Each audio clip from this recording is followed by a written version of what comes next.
Hey there, and welcome back to this random level 1 run of Elden Ring. Last time we went through the mountaintops of the giants as well as Fair Missoula, defeating the fire giant, Malekith and Placidusax all in the same episode, and today all that's left is to beat the game. I'm starting out my trek in the Ashen Capital by dropping down this well in order to pick up the Crimson Amber Medallion +2 in case I need some extra HP later on, and I also go ahead and pick up this Somber Smithing Stone before getting myself killed by a gargoyle for good measure. Contrary to what I said at the beginning, I actually have a lot more to do than just beat the game, because I still have 2 other remembrance bosses I need to kill, and one of them is Mohg, whom I decide to pick on first, because I figure he'll probably be easier due to Mohg's Shackle. So I load up with the Charge Attack Crystal Tier as well as the Axe Talisman to boost my charge attack damage to the maximum, and I use the opportunities created by Mohg's Shackle to spam exactly that. I had hoped that this would allow me to just spam charge attacks in his face for bleeds and stance breaks, and that this would be enough to go ahead and kill him before he could get to second phase, but well, it didn't really work because I neglected to mention the fact that I have absolutely no idea how Mohg's Shackle works, and I'm making terrible use of it here. See, the problem is simple, and that's the fact that you can't actually use the Shackle to restrain him during either the countdown or a second phase for that matter, so in reality you'd actually want to pace yourself a lot more in order to be able to get stance breaks at more opportune times, but well, I wasn't doing that here. But hey, I kept on trying, and eventually I got an attempt that came really close, like one hit away from winning close, so I figured that this had a chance to work as long as I could just pull it off a little better, so I simply kept on trying in the hopes of refining the whole process. So I kept on trying, and I never managed to successfully get the instant kill, as it were, if you can call it an instant kill, that is. But what I did get was another good attempt that managed to get Mohg to second phase with very little HP, though he did heal all the way back up to full, but well, I might as well go ahead and try my hand at second phase anyway, because, well, who knows, I just might pull it off. After successfully dodging all of the initial attacks that Mohg performs when he begins phase 2, I go ahead and get a lucky stance break, allowing me to get a crit that brings Mohg down to very little HP. And after one more charge attack, all I need to do is dodge an extra Blood Flame attack, and now I'm free to land the 2 final hits I need to go ahead and finish off Mohg once and for all. So with a huge bounty of runes acquired, I go back to Round Table in order to buy a couple of stuff, including some spells I'll never use, as well as some smithing stones in order to upgrade my finger seal to +24, and now I'm off to Volcano Manor to buy Assassin's Gambit from Bernal's sword, because I'm going to head after Malenia next, and I don't want to deal with the Halig Tree, so I'm just going to stealth past everything. And Assassin's Gambit actually stacks with Unseen Form, so if you have both of them active at the same time, you can basically just run past every enemy you find, and as long as you don't literally go straight into their face, there's no way they'll actually see you, so it makes running through everything pretty darn free. The only real threat was the Putrid Avatar, who was guarding the entire door, so I couldn't exactly sneak past him, but he's bad, so it doesn't matter. After climbing the ladder, right after the Grace, I pick up the Halig Tree Helm, and then a little later I get myself sniped by a Kindred of Rot that I didn't even know exist, who somehow also managed to spot me despite the fact that I had silent footsteps with the Black Knight's cloak. After successfully sneaking past the Kindred of Rot on my second attempt, I can go ahead and roll straight through the Scarlet Rot, and afterwards nothing really interesting happens until the end, where there's a chest with the Dragon Crest Great Shield Talisman in it, and well, I kinda want it, so I use stealth in order to make sure I don't get detected and can loot the chest safely, but unfortunately I end up stepping on this guy when falling down, and that caused all of his friends to aggro on me, so right after I pick up the talisman, they kick my ass, and afterwards I can come back and pick up my runes, and now there's nothing stopping me from heading over to Malenia. Speaking of Malenia, here's a quick cut montage of all of my deaths against Malenia. Sit down folks, this is gonna take a while.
116 deaths. My god, that was painful. So starting out, I was wearing a very wacky set of armor in order to maximize my slash and pierce damage, since those are the two main types that Malenia does, at least in her first phase. But well, it didn't really work because most hits would still one-shot me, and if they didn't, they were probably multi-hits or they just comboed into other attacks regardless. So I simply went back to using Golden Vow and Blood Flame Blade for some extra damage, and surprisingly enough, despite my reduced defenses, I was still bulky enough to survive most attacks Malenia could throw at me. Keyword there being most, because there are still some that can one-shot me or are simply multi-hits, and the extra damage isn't enough to make up for my total lack of skill. I did eventually manage to reach second phase by some fluke or something, but it didn't take long for me to immediately die, and afterwards I had to go back to banging my head against the first phase because I still wasn't good enough to do it consistently whatsoever. I eventually decided that I was going to need a different strategy, so I went back to Great Stars and I slapped the Stormcaller Ash of War on it, the idea being that I could just dodge everything until an opportunity came along to use the first 3 hits of Stormcaller for some damage. Well, it kind of worked, but Great Stars as a weapon itself with regular R1s wasn't as good as the Bloodhound's Fang, and aside from that I also had to heal my FP from time to time, which can be kind of tricky to do against Malenia, so I eventually just resorted to simply going back to Bloodhound's Fang and trying to learn the moveset a little better still. I did succeed in making it to second phase every once in a while, but considering her heightened aggression and the fact that I'm still bad, I kept on getting my ass kicked, and quite frankly, for every attempt that made it to second phase, I had like 10 of them that just immediately died somewhere in the first phase. So yeah, this wasn't really working, so I figured I could go ahead and try light rolling again, because it worked well for me so far with Malekith and whatnot. But I still wasn't able to use Blood Flame Blade, so I figured I'd go ahead and take a little detour in order to try to remedy that problem, and this led me to picking up the Great Hood over here after picking up the painting in Castle Sol. And I wanted this for the +2 faith it gives, but as it turns out, this stupid piece of cloth weighs 5 pounds, which is exactly as much as the Haligtree Knight Helm weighs, and it also gives you +2 faith, so I could just use that instead, and that was really disappointing to find out. So all I could really do was go ahead and find a lighter weapon to use, and my choice eventually came down to the Grave Scythe, because it still has decent base damage and innate bleed, while also being just slightly lighter. So I went back to Liurnia and started farming these skeletons with Order's Blade, and it didn't take too long before I managed to find one. After a quick trip to Roundtable in order to upgrade the Grave Scythe, I went back to fight Malenia, and when I died and lost Godric's Great Rune, I came to realize that all of this was a complete waste of time because I'm still in medium load. So yeah, it's kind of funny that the 2 times I grinded for something and it ended up being completely pointless. So I simply relied on the Two Fingers Heirloom Talisman in order to grant me the faith I needed to use Blood Flame Blade along with Great Stars as my weapon of choice. But like I said earlier, this weapon is less than ideal for this fight because its range and its damage output isn't as good as Bloodhound's Fang, so I should just be using that instead. Unfortunately, that meant I couldn't use Blood Flame Blade anymore, but with some defense talisman I still had enough defense in order to survive taking some damage, and with the extra distance from light rolls I could dodge many attacks much easier than I could before.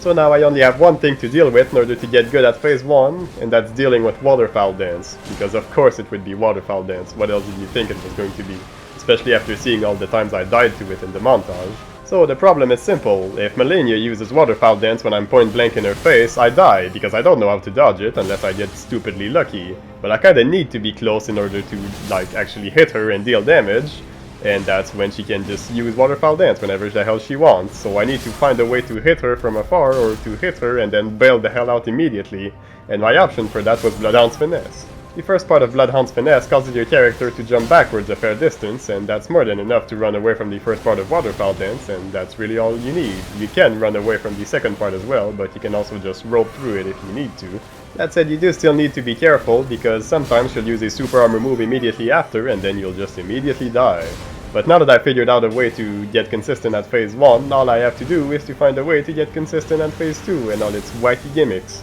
Wacky gimmicks, which include cancelling the recovery frames on some of her moves with a jump plunging attack that will immediately kill you, as well as a whole bunch of new moves that you have to figure out how to play around. There are also the Scarlet Rod Geysers that she creates whenever she slams the ground with her sword that you have to maneuver around or dodge in order to get your opportunities for some damage, and that's on top of her heightened aggression and longer combo strings that make even finding opportunities to hit her both incredibly long and tedious and also incredibly dangerous. The biggest problem that phase 2 brings, however, is the clone attack, which has 7 total hits, all of which are going to one-shot you because,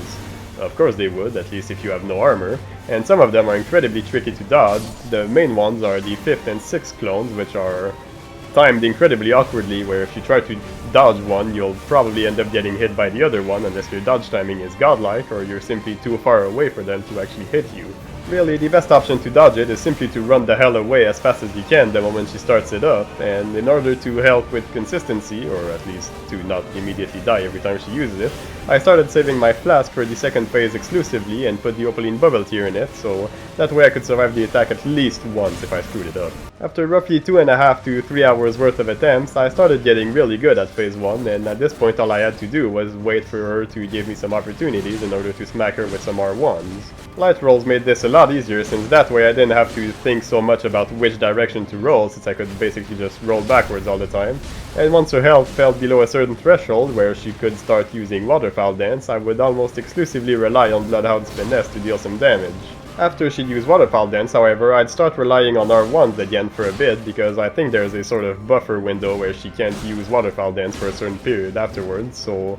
I'd go back to R1s in order to deal damage quicker and also to conserve FP for second phase, because that's when I'm going to need my FP. Speaking of second phase, here it is! And of course, she always starts out with her big Scarlet Rot AoE thing, so you get this time to just use your flask in the meantime, or any other buffs you want, but I'm not using anything else, and then you can run in for an easy hit. My plan is simple, and that's to run around dodging everything until I can find an opportunity to use Bloodhound's Finesse for some damage, which is a lot easier said than done, because during phase 2 most of her moves are unpunishable. Obviously there are a couple of opportunities, such as this double slash move where you can simply stay out of range and use Bloodhound's Finesse to smack her once it's over, as well as the kick where if you run backwards you'll be able to stay out of range and still have the time to actually, hit her once it's over. Eventually, after punishing a kick, she decided to use Waterfowl Dance, and while I was trying to get away from it, I accidentally screwed up and got myself hit, which I managed to survive thanks to my Opaline bubble tier, but now it's gone, so I have to basically no-hit everything else, including this clone attack. Not gonna lie, I'm not really sure how I dodged this one. I think some of the attacks just straight up missed for some reason, and I really have no idea how it happened, but I'm going to take those. And afterwards it was back to dodging and waiting for an opportunity. Everything was going well right until this part right at the end, when Malenia decided to use Waterfowl Dance, and as I was trying to roll through the final part of the move, I completely screwed up and I choked something and I didn't roll. And yet somehow Malenia just darted right past me with the final part of the move without actually hitting me. Which, frankly, I have no idea how this happened, but a little intervention from RNGesus never hurt anyone, and with 2 more Bloodhound's Finesse, she's gone. With Malenia gone, the only bosses that remain are the 4 fights in the Ashen Capital, but before I do that, I'm going to use the runes I got from Malenia to buy a crap ton of smithing stones and also upgrade the Black Knife all the way up to +9, before taking a little detour over to Stormvale Castle to pick up the Godslayer's Prayer Book for the Black Flame Blade, as well as the Misericords, which I also upgraded all the way up to +24. After a quick visit to Turtle Pope in order to buy Black Flame Blade, as well as a bunch of other random incantations I'll never use, I went over to the first of the 4 remaining fights, which is Gideon, and my plan was to use Charge Attack to kill him during his big speech, but, well, I don't have enough damage, and I can't be bothered to try and come up with a better strategy, so I just tried to brute force it, but I kinda failed miserably and I died, and afterwards I had to fight him legit. So now I had to waste some of my limited time on this planet to dodge all of his projectile shenanigans as well as his spontaneous self-combustion in order to go ahead and finally kill him on my 4th attempt. And the trick is really quite simple, and that's to simply dodge everything until he gets tired of casting spells, and then you run in and you smack him out of whatever he tries to cast next. Try to remain close to him if possible, so that you can smack him out of whatever he might try to cast next, but don't get too close to the point where he might consider actually hitting you with his melee weapon that he never feels like using as far as I can tell. If he even has one, that is. I honestly don't know, I didn't see it come out at all. After that, the only thing you really have to watch out for is the Scarlet Aeonia move, where he gains super armor during it, so if you can't kill him or find a way to get him grounded again, you're gonna have to get the hell out of dodge. After that, it was time for a little detour over in the jail cave in Caelid, because remember that Misericord I picked up? Well, as it turns out, the Wakizashi actually has 2 more base damage than the Misericord, making it a better option. So of course I was legally obligated to pick it up. Okay, so in reality I actually wanted the Wakizashi because it has innate bleed, but as it turns out I'm kind of stupid, and 2 of the 3 remaining bosses are actually immune to bleed, so I guess it's still more damage? It's Godfrey time! And not gonna lie, I suck at this fight. Like, I honestly have no idea what the hell is even going on and what I'm supposed to do. And not helping things is the fact that I'm really bad and I kept jumping into his attacks like an idiot, so... Yeah, I was kind of expecting this would take 3 hours like Malekith and Melania. But surprisingly enough, it actually didn't. It only took me 12 deaths and around 30-ish minutes or something. So I honestly don't really know how this happened. I didn't even get the time to reconsider my strategy or anything. I just kept on trying until I eventually, somehow, by some miracle, managed to win. So I basically just did what I usually do and I started dodging everything. And thankfully Godfrey also gives you stomps, which you can jump over for some jumping attacks. But my stamina is pretty bad, so there's only so many times I can do this before I run out of stamina and have to wait a little. Horaloo doesn't give you as much opportunities, but on this winning attempt I kinda got pretty lucky and I ended up getting a stance break for some chunky damage right in the beginning. But it's still nowhere near over, and now I have to just make sure I dodge everything else, including all these arena-wide stomps. So now it's all a matter of running around and dodging everything, like always, in order to wait for the 1 to 2 or maybe 3 moves I can punish, and then get my 1 hit in before piecing the hell out once again in order to ensure I don't immediately die. So now I simply go back to giving my legs a workout while I run away from all of Godfrey's shenanigans, waiting for him to give me good opportunities and sneaking my 1 hit in, and eventually, after taking enough of those opportunities, I finally managed to go ahead and kill him. With Godfrey dead, I head back to Roundtable in order to spend all of his runes on a bunch of smithing stones in case I need to upgrade some more weapons later on. And now it's time for the final death montage of the run versus Radagon and Elden Beast, and yeah, this one is gonna take a while too.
Huh, exactly 100 deaths, would you look at that? Well, you've probably figured it out by this point, but I suck at fighting Radagon, so of course my first attempts were the same as always, and I just went in with my usual setup of Bloodhound's Fang and Blood Flame Blade. But this sucked. It doesn't deal good damage, and Radagon is immune to bleed, so yeah, this was just not good all around. It was a real nightmare for me to get the hang of Radagon's shenanigans. Like, one half of his moveset just has this super long delayed startup, and then the other half just comes out freakishly fast. He can close distance like nobody's business, he can throw a crap ton of projectiles, and his combos are all varying lengths just to ensure that you never know when he's going to stop and give you an opening. And once I'd get to phase 2 and he'd start adding big holy AoEs to his moves and started telefragging me and throwing even more projectiles and bringing out new moves as well, I just couldn't make sense of it all. Combine all of that with my absolutely horrible damage output, and I simply felt like there was no way in hell I was winning this without a change in strategy, so of course that's exactly what I tried to do. Before that, however, I took a trip to Dragon Barrow in order to kill the nice cavalry for Bloodhound Steppe, since I felt like I might need it for Elden Beast, and now it was time to try out my second strategy. I opened up with the Blade of Death skill on the Black Knife for the max HP debuff before starting to spam Black Flame Blade on the Wakizashi in order to try and get as much use out of the Black Flame debuff as I can. That said, this didn't work. The damage is fine, I guess, but trying to hit an enemy with a weapon the size of a toothpick is a little tricky at times. On top of that, Black Flame Blade takes quite a while to cast with only 15 dex, and spamming a spell means I have to find opportunities to heal my FP, which is kinda hard considering Radagon's pressure. The faster dagger moveset also really threw off my timing and muscle memory, so I had even more trouble dodging than I did before, so of course it was time to consider a different strategy once again. That other strategy, of course, was going to be light rolling, and to do that I had to unequip basically everything, and this kind of worked. It certainly made it easier to dodge some of the trickier moves, but my damage is still terrible, and once second phase begins, it's still all over the place and I still can't do it at all. Since my defense wasn't really doing anything for me, I decided to switch to a more offensive loadout using the Opaline Bubble Tear as my only form of defense.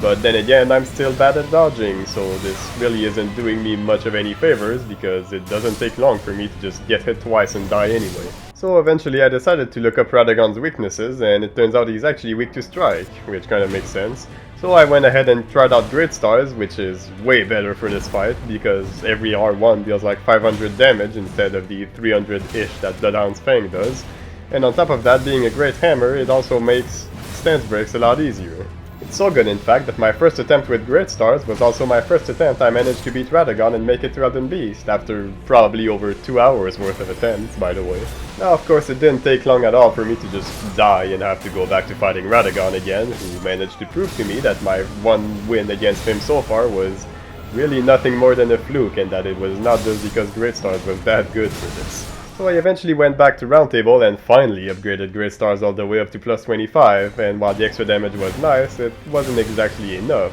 But fortunately for me, I was just on the cusp of finding out a strategy that would make my fight against Radagon a lot more consistent, but you'll have to wait to see that. And as it turns out, during one of my attempts against Elden Beast, I managed to land a stance break, and then I went ahead and gave him a couple of more whacks, and then I tried to get the crit, but I failed. Twice actually, so I started to panic, but I somehow managed to get the crit regardless, so this gave me an idea of using Wild Strikes in order to get a lot of damage in during stance breaks. Furthermore, the fight always started the same way, with me getting a free couple of hits in before running to his side in order to avoid the Flame Breath attack and getting some more free hits in, and then he'd pretty much always use his triple Sword Slash attack, which is both incredibly easy to dodge and also gives you some openings for a couple of R1s, and if you can get all of those R1s, you'll get a free stance break right off the bat.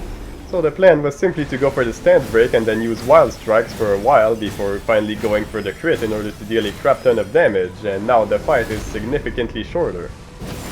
Unfortunately for me, however, this wasn't good enough, because Elden Beast loves to spend the rest of the fight running away from you and showering you with holy golden projectiles, and considering I can only take one, maybe two of them at most without dying, this makes it kind of a pain in the ass, especially when she starts using other moves on top of them, and now I have like a million things to keep track of. Not helping matters is the fact that all this running around and projectile spam means that this fight just takes really damn long, which makes it even more likely that I'll slip up at some point and die. So I needed a new strategy, and that strategy was going to kill Elden Beast right at the start of the fight. But I needed more damage in order to do that, so I teleported back to Limgrave and went to High Road Cave to beat up this poor Guardian Golem who stood absolutely no chance. Killing him gives you the Blue Dancer charm, and combined with a more offensive Physic Flask, I was all set to try Elden Beast again, though it did come at the unfortunate cost of making Radagon harder since I no longer have a stamina regen buff. And unfortunately, once again, it wasn't good enough to waste Elden Beast immediately, which means I needed even more damage. So after dying to Elden Beast one more time, I switched out for Millicent's prosthesis as well as the red feathered branch sword instead of the ritual sword, and now all I have to do is find a way to get myself to low health so that I can benefit from it. Turns out seppuku is not the answer.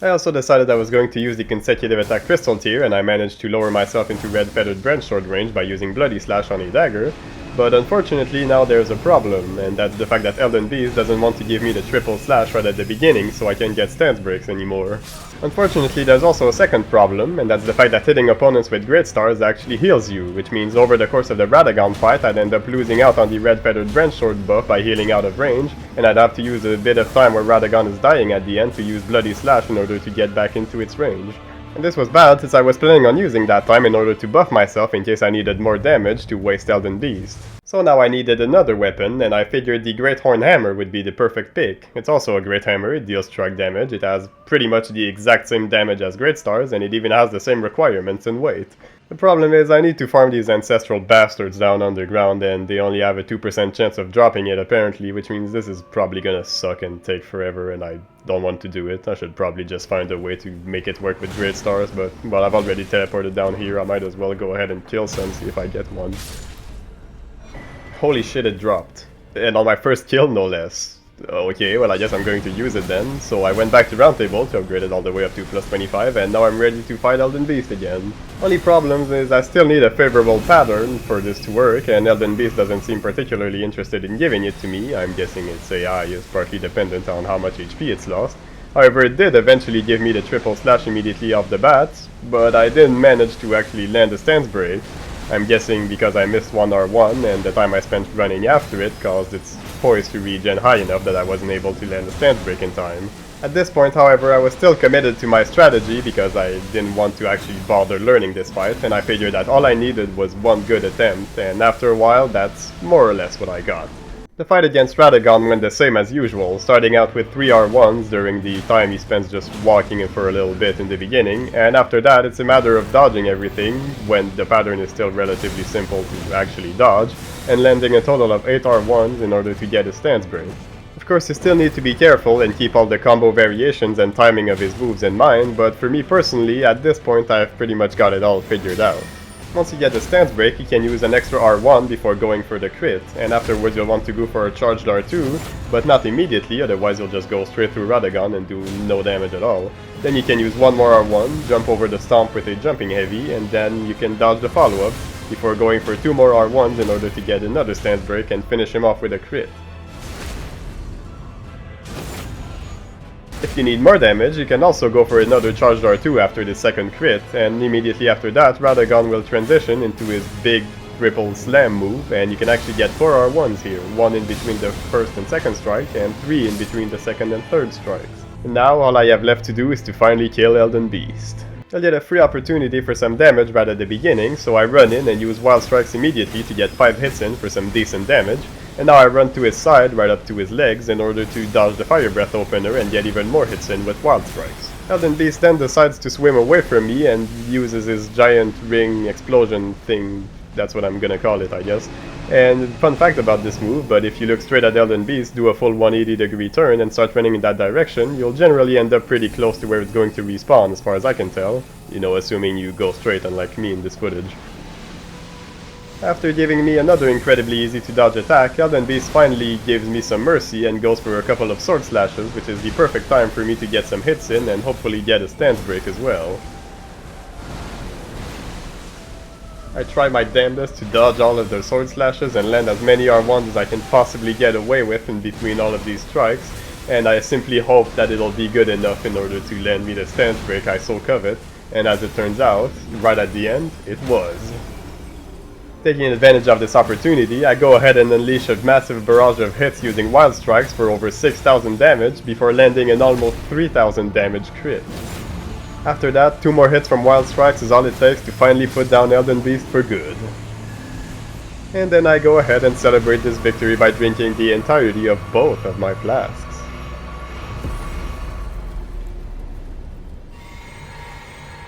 I put on some pants to protect my modesty in the final cutscene, repair America with the mending rune of the Death Prince in order to bank myself an ending I've never seen before, and now I can finally go ahead and officially say that I've beaten the main game of Elden Ring at level 1. Of the Duskborn.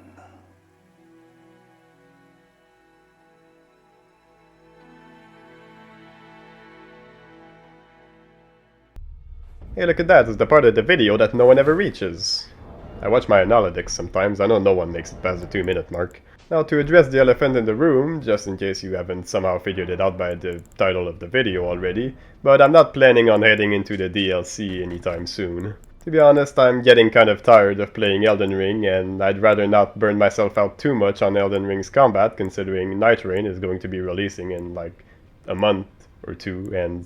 I'd like to play that, believe it or not. I do think I'd like to come back eventually and actually try to beat the DLC, but yeah, it's not going to be right now, sorry to say, you know, if you were actually enjoying this and wanted to see me do it. But for now though, I think this is going to be the end of the Elden Ring content on the channel, at least for a little while. So for the 4 of you who are still watching at this point, thank you very much for watching, I hope you enjoyed. If you did, then make sure that you leave a like and maybe subscribe and all that jazz. And if you didn't like it, then make sure that you dislike and unsubscribe and all that other jazz. As for me, I'm gonna go ahead and work on my next video, so see ya for now.